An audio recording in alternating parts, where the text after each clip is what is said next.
Hello you, welcome to Geekism and welcome back to another Planet Zoo update video.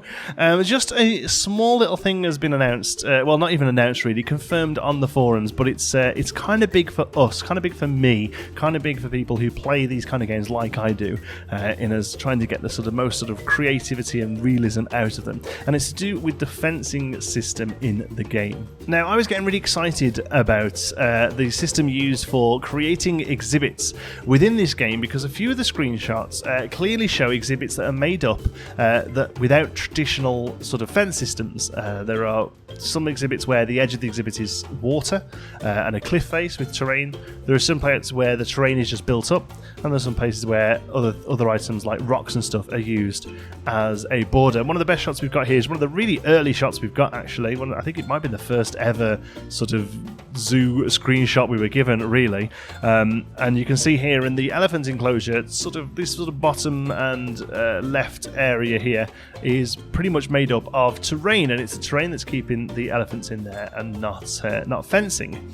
So there's a few ways they can do this. One is they could hide the fence behind the terrain, which would kind of make the most sense, or they programmed the animals to figure just not to go there, and the animals don't necessarily have an exhibit that is their own. Their exhibit is just wherever they can get to, but obviously this gets quite complicated in making sure, as far as the game is concerned, that your exhibits are up to scratch. You've got X amount of terrain, X amount of water, you've got all the right features inside their space that they need, and instead they would find their needs from more of a proximity mechanic, which again causes problems, because if they're standing towards the edge of their area, they might have path or concrete or whatever in their exhibit they're not happy about, or you might have the forest towards one end and the water towards the other, so if they walk over to the forest they suddenly think they haven't got any water, so that creates an issue as well. It has now been confirmed how the game is doing it, and actually it was confirmed a little bit of a while ago, because somebody on the forums pointed out, I'm going to say who it was because they've done some great detective work here, Nightcat on the Planet Zoo forums has pointed out that in the E3 demo video, if you paused it for a moment, you could actually see that the path from the Wild Dogs exhibit went underneath the terrain and is there, and it shows up when it was selected. There you go. So I've got a better screenshot of it for you to be able to see there. So whilst this was fine, I guess, and I was okay with this, when I saw this I was like, oh okay, so that's how it's done. So we do need a fence, but we can be clever about how we place the fence, and we can cover it up with stones or terrain. But it did make me a little bit disappointed, because I did still love the idea with some of the animals like chimps or whatever to be able to create an island where there's water that's stopping them getting to the edge of the path, and therefore you don't necessarily need a huge industrial fence to keep them behind. You just need a fence that's going to stop the guests getting into the water. So I was a little bit disappointed with that, but luckily the fantastic Bo Marriott, the community manager on Planet Zoo, has come in with a statement. So I'm going to read the statement for you in full.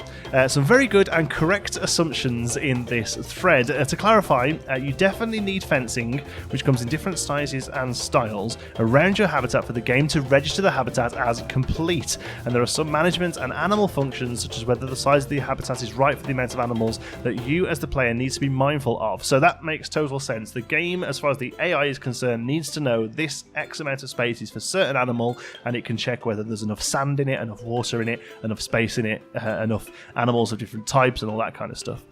This is the interesting bit. However, you can choose to hide the fencing in terrain, as you can see already posted in that screenshot that we just looked at, or you can use the in-game null fence option, which means your fence is technically finished but won't be visible to you just during the editing / building mode. And this is really exciting. This is kind of like the perfect solution for this, to be honest with you, because this means you aren't limited at all in creativity, because you can stick this fence down and it be invisible during regular play.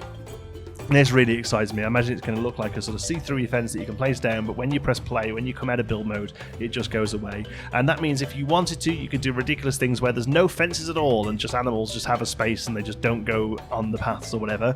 But more importantly, you're going to be able to use this to put fencing on the edge of water, building up a bit of terrain, and you haven't got to worry about chimps actually being able to run over this terrain. You can just make it look like they wouldn't be able to, and then use this null fence to lock them in.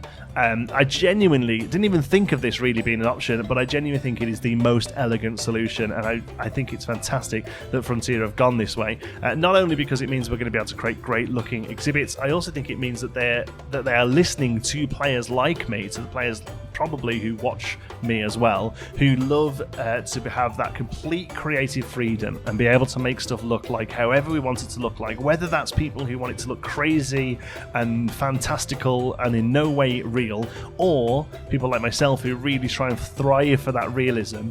This feature is going to be able to let both of those kind of players do exactly what they want, whether that be, you know, have floating islands with animals on top of them, you know, or just going for more realistic exhibits like using sloped water and things like that. So overall, I'm really excited for this feature. Like I say, it's not huge, it's no new animal. You know, it's not going to be a great screenshot for this thumbnail, but I think it's an important thing to talk about because I know a lot of people don't go over to the forums. You should. There's some really great stuff there, some really great discussion there, but I know a lot of people don't. So often these kind of confirmatory, I'm going to say, messages can sometimes get a little bit lost. So I did want to make a video here and just let you folks know about how the null fence option in the game is really going to open up the creative buildings for us. Thank you so much for watching. Hope you've enjoyed it. If you have, you can give us a like, and don't forget, if you are new here, to subscribe. Thanks to all of our patrons. They make these videos possible through their incredible support at patreon.com/geekism. Thanks for watching. I'll see you in the next one.